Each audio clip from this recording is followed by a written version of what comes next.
Well, we could say it's a supersized edition because there's a big game going on this, but we don't care. Why would you do that? Yeah, why would we do that? I don't know.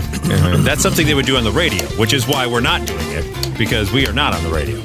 Welcome to the big Too Good for Radio podcast, a podcast of a couple former radio hosts who nobody wants. Right. Except you. We appreciate you. You're saving us from the abyss. Or maybe we're saving you. Could be. We'll see what happens. Know of a radio station that needs something. I mean, let us know. We're willing to go actually still be back on the radio. This garbage is free. Yes, exactly. We like money. Yes, we do. Which is why we thank Nugenics. Yes. Because she'll like it too.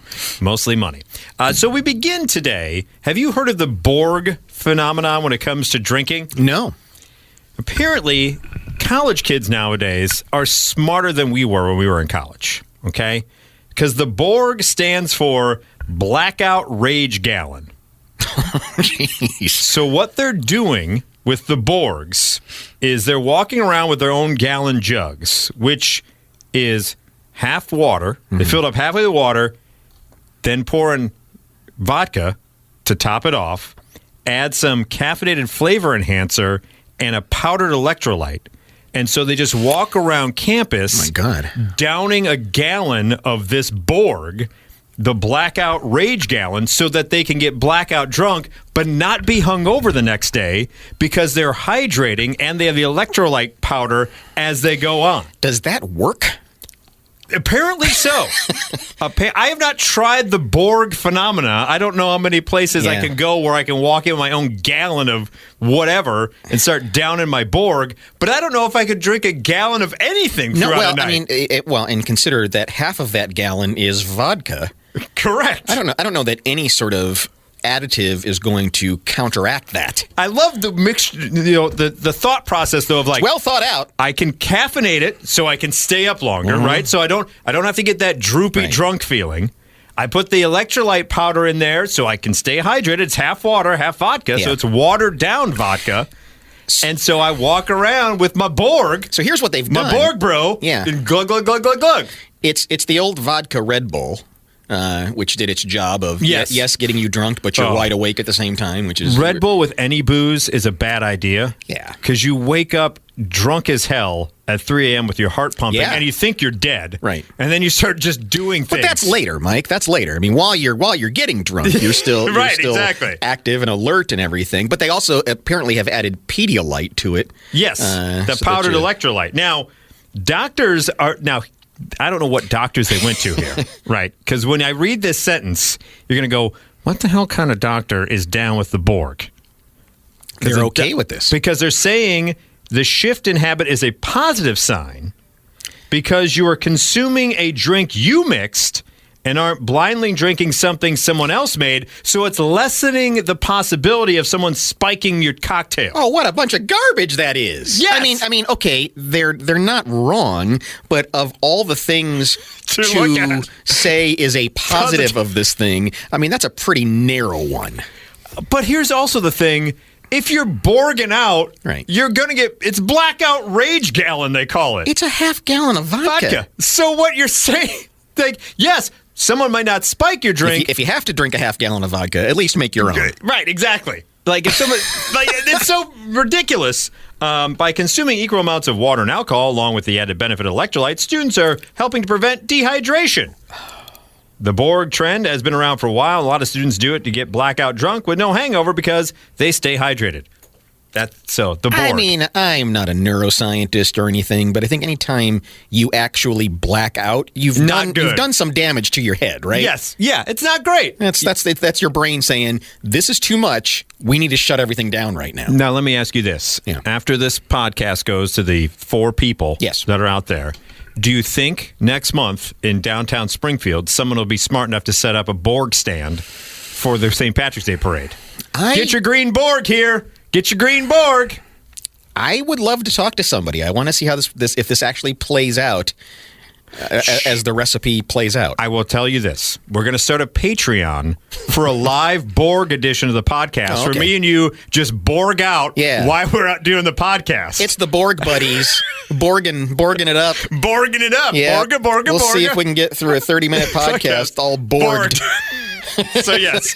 So, just text Right. Borg, and we'll set up the Patreon for the Borg podcast. If this podcast gets 11 likes, We'll Borg it out. You'll hear the Borg Buddies. You know, that should be the new podcast, by the way.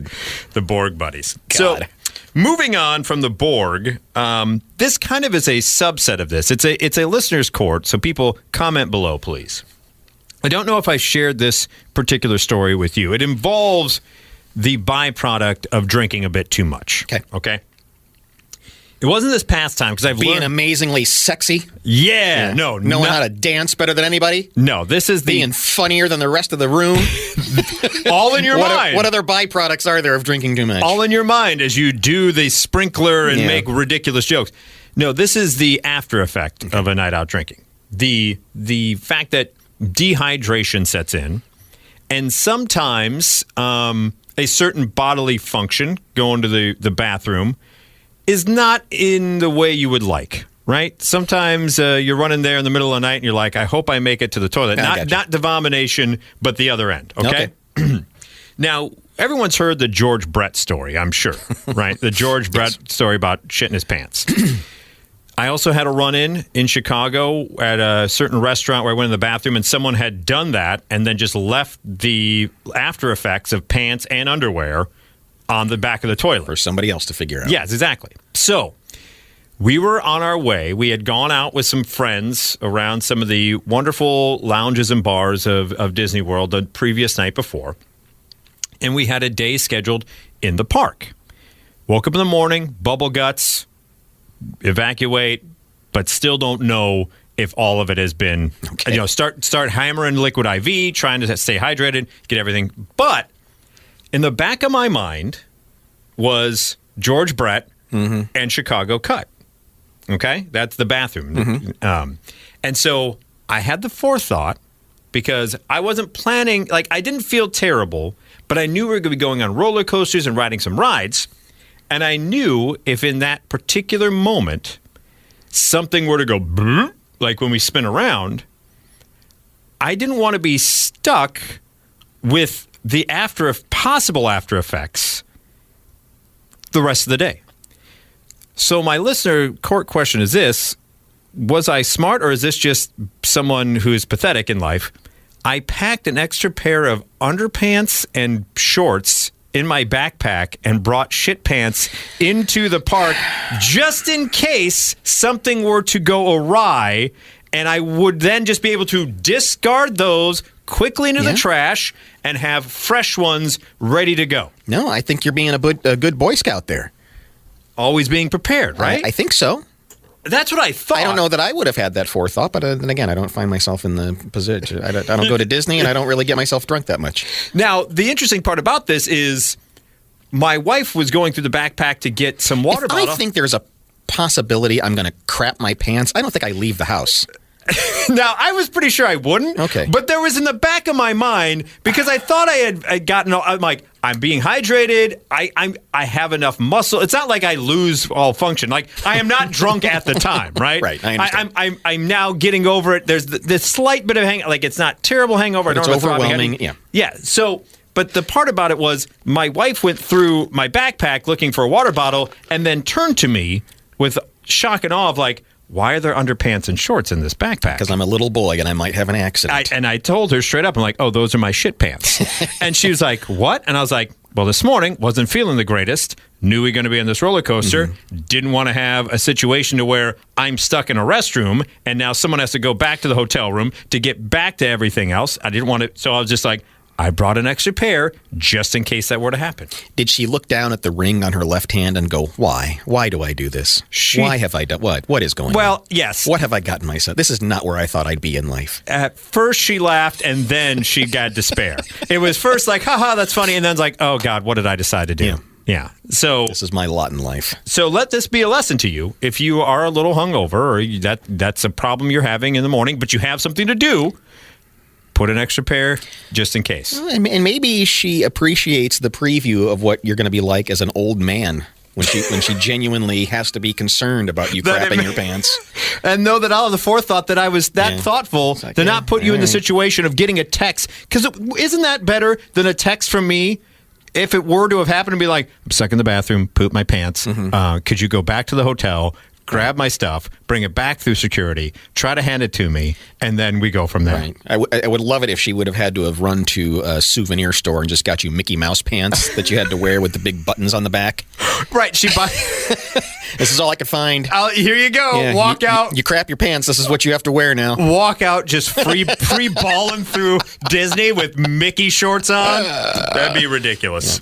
Yeah. Moving on to a topic about cleaning your clothes. Okay. Question always is, for certain articles of clothing, how often should they be washed? Okay, so experts have weighed in about pajamas and jeans are two of the biggest ones. Like, how often should you clean them? So when it comes to pajamas, they say as far as your pants and your shirts, I think it's all level of comfort and how much you're perspiring throughout the day.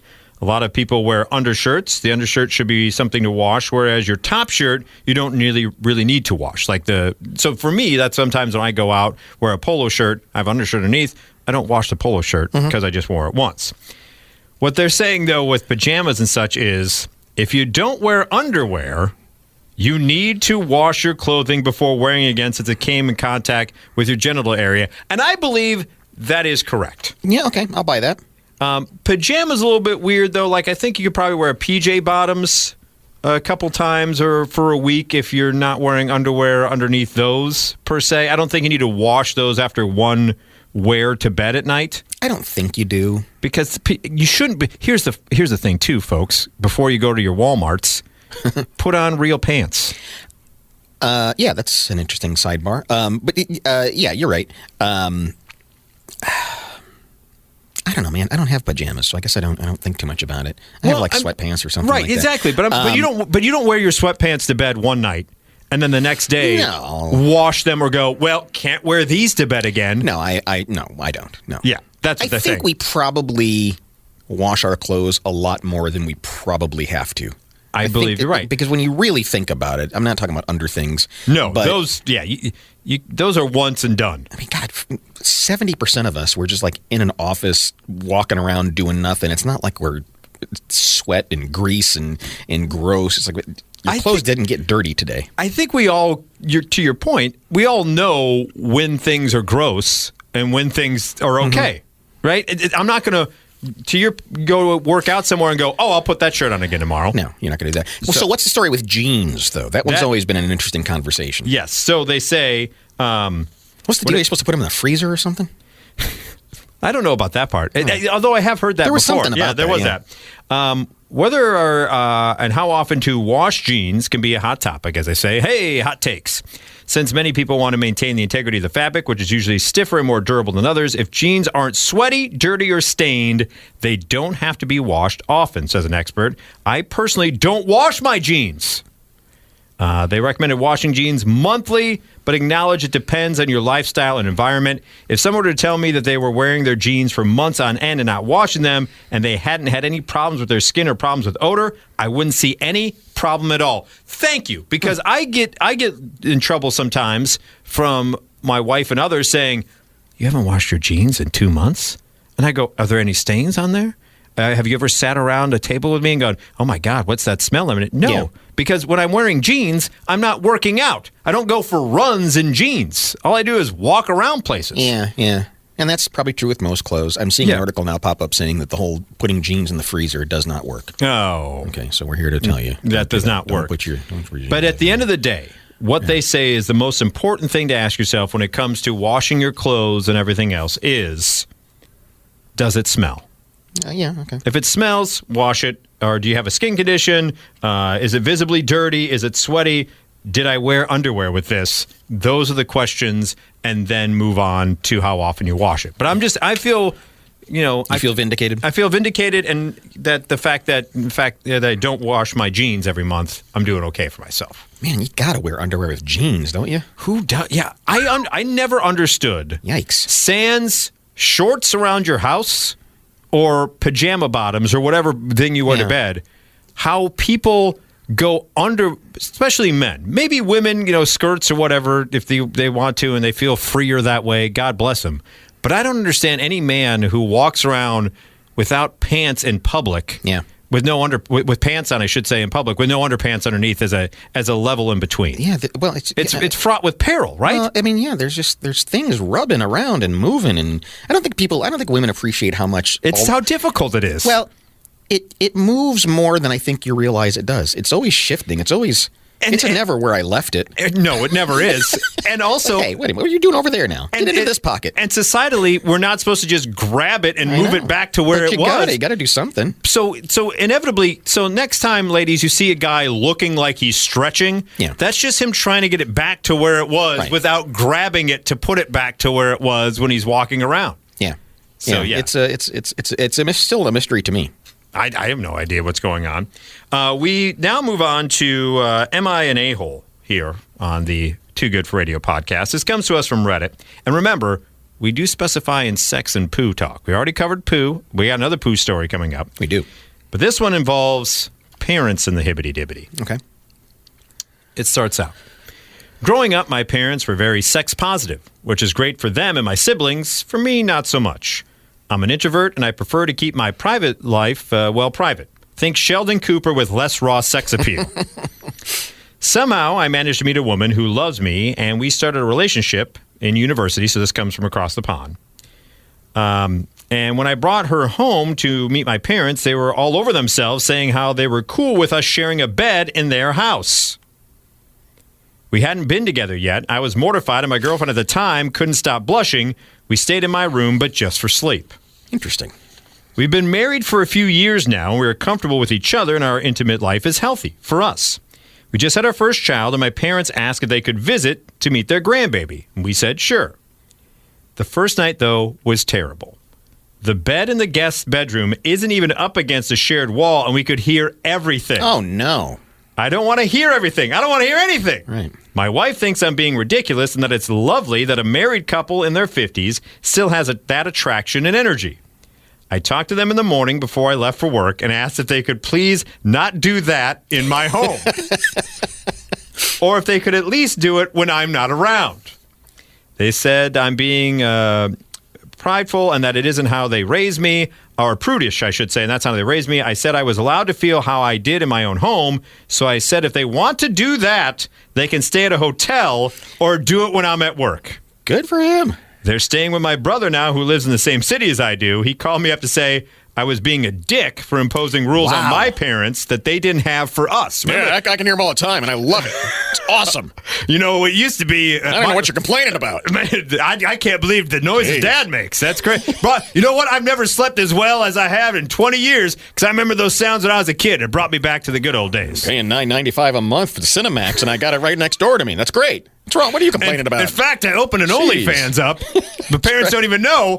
Over 50 OnlyFans. Stuck a microphone under there. People love it. Can you believe how well Nugenics is working for Dad? And she does like it, too.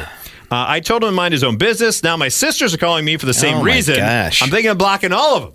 Am I the a-hole to want to be comfortable in my own home? Man, that's...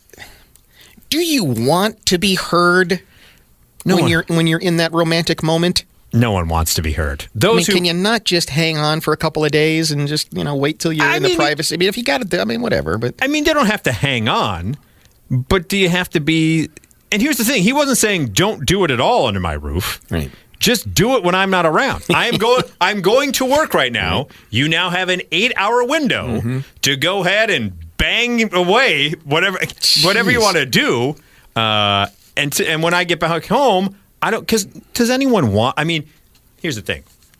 It's part of a loving relationship is that intimacy, but no one ever wants to think of their parents or hear their parents doing any of that.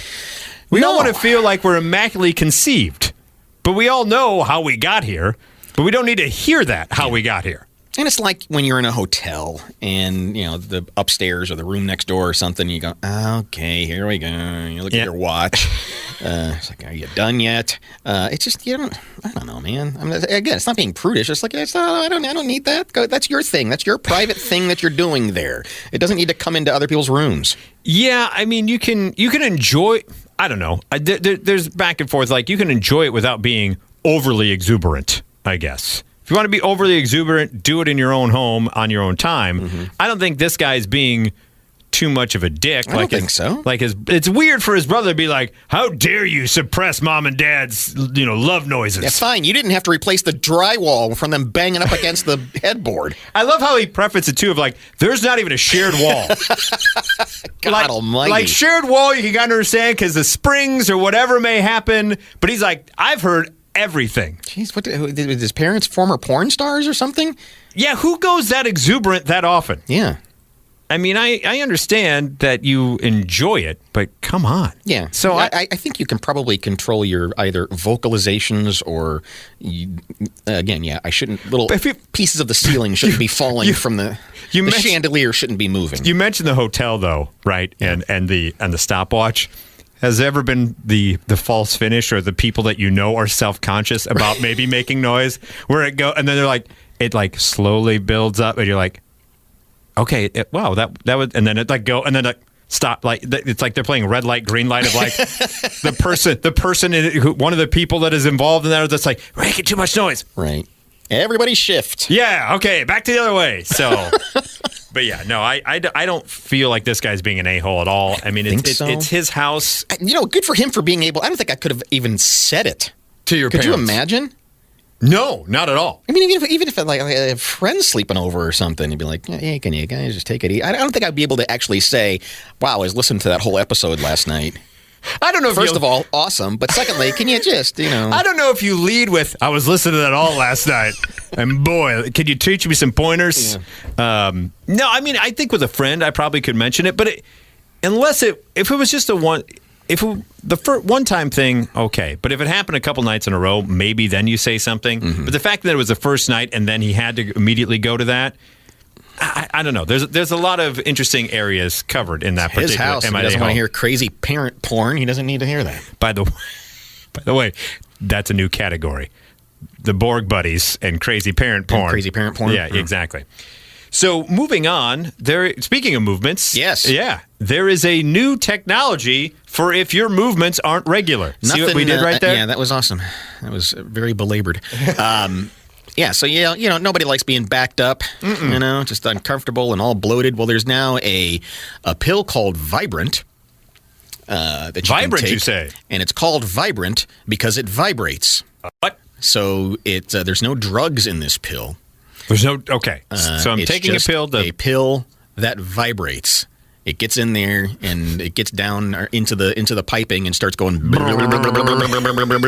it do that when I'm taking it? Like when I first put it in my mouth? Is it like, I hope it's noisy as hell. Yeah. No one wants that. Almost like when somebody's phone rings and it's on like. So is that supposed to like clear things out? Is it just kind of like the snow plow of pills? I guess to go through your bowels. Yeah, it kind of goes in there and shakes the walls a little bit and get things moving. They're able to start prescribing it this week. We're working right now with insurance companies to obtain coverage for this colon vibrator. The company has had to show pills contain no toxic materials, could withstand an accidental bite, and didn't carry the risk of infections, getting stuck. Yeah, no one wants that. What's that? Now that's in there and it won't come out. It's like alien. Your stomach's just like. How many did you? I took 5 of them, and nothing is happening here. It's a backup now. Oh my God! What is happening to me here? All I wanted to do. I took the pill like you said. All I wanted to do was take a bowel movement. You're prescribed the pill at bedtime. The pill will then travel to the stomach and the small intestine in about 14 hours and start to stimulate the nerve cells. It causes muscle contractions that move the food out, and then the little vibrator goes flying down the pipe. I was going to say, now does it come out separate, or does it come out? It just rides out with the rest of the party. Okay, because I was going to say, can you imagine for a moment? And you had that earlier podcast. Go back. We'll link that previous podcast. No, we won't. Where you had the movement in the bowl after the movement. Can you imagine if it gets caught in one of your turds and your turds just start flapping around like it's a fish in there? And you're like, what is going on with that? Yeah. They tested it with a placebo, and 40% who took Vibrant had at least one additional bowel movement each week and less bloating. Well, there about we go. 23% had 2 or more additional bowel Oh, movements okay. a day. Good for you. Good for you, Vibrant. It says the vibrations might feel a little funny as it moves through your body. Oh, really? You think? Dr. Iman Quigley says I got a squiggly pill from Quigley. he's the chief of gastroenterology. Says some of the patients could feel it, but nobody said it was terribly uncomfortable, and none of them stopped taking it because of this strange vibration going through their bowels. I appreciate what they're trying to do here, but there's going to be some fetish people who get hooked on this. Not because they have the movement. They just like the feel of the vibration as it comes out. Yes. You take it orally, by the way. Just, yeah, if that wasn't clear, that it goes in the mouth and comes out the other end. You don't start from the other end. Right. No. Not suppository. Right now, it's not covered by insurance, but the company is capping out-of-pocket costs at $69. Why did you? Come on. Seriously? Make it $73. Did you have to make this more ridiculous? Can you? Yeah. You got that $69 pill? Yeah. Really? Vibrate. I don't think anybody would have faulted them if they took another $1 profit just to say it's $70 or $60. It doesn't have to be $69. No, it doesn't. Why? It's already a vibrating. Yeah, it's already a vibrating colon pill. It's already wrought with junior high jokes. You don't have to add 69 to it. Yeah, it's going to be sponsored by every morning zoo crew in the world now. Brought to you by Vibrant Pill, the $69 butt vibrating pill. Yeah. My favorite radio station is Z100. They gave me Vibrant Pills for $69. Save yourself a $69 and have a full bowl. Bomp, bomp. All right, so finally we will end this edition of the Too Good for Radio podcast with a new Guinness World Record. Ladies and gentlemen, I'm going to play the audio here. It's got some music. We apologize for that, but it's a German dog trainer. And yeah. So what he's doing right now.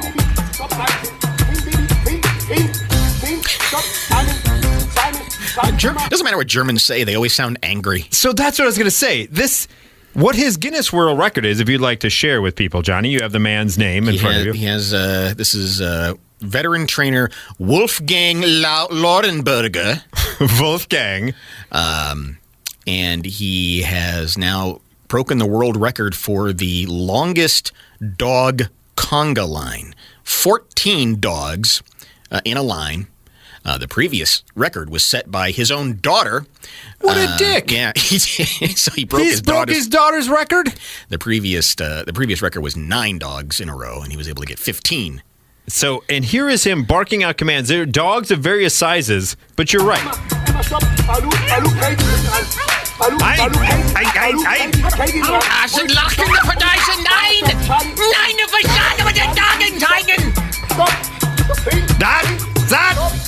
Duschen, Puppy, and K9. Walking 2 legs in. Walking in 2 legs in. So he gets these 14 dogs to get in a conga line and has to go a certain amount, a length of distance, and he ends up being a Guinness World Record. By the way, I am so happy with all that's going on in the world on a daily basis. The Guinness World Record still goes, we're ridiculous. Yeah. You come up with something abjectly crazy, we'll make it a world record. Yeah, and it's interesting. I mean, I can at least appreciate this as a world record. That's not easy to do. If you watch the video, it's actually kind of wild. The attempt took place in Safariland Studenbrock, an animal reserve and amusement park in Germany. Wait a minute. We're going to Safariland Studenbrock. Yeah.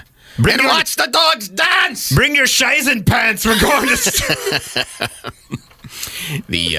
The pooches proceeded to maintain perfect formation as Wolfgang guided them over the required distance. You have to go 9 meters!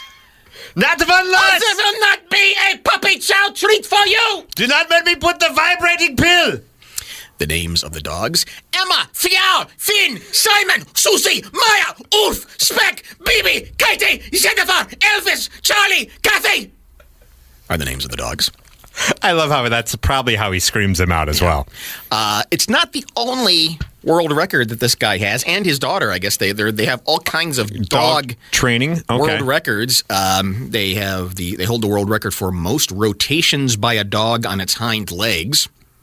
All right. That's 29 rotations in 30 seconds. Oh, that's a dog doing some spinning.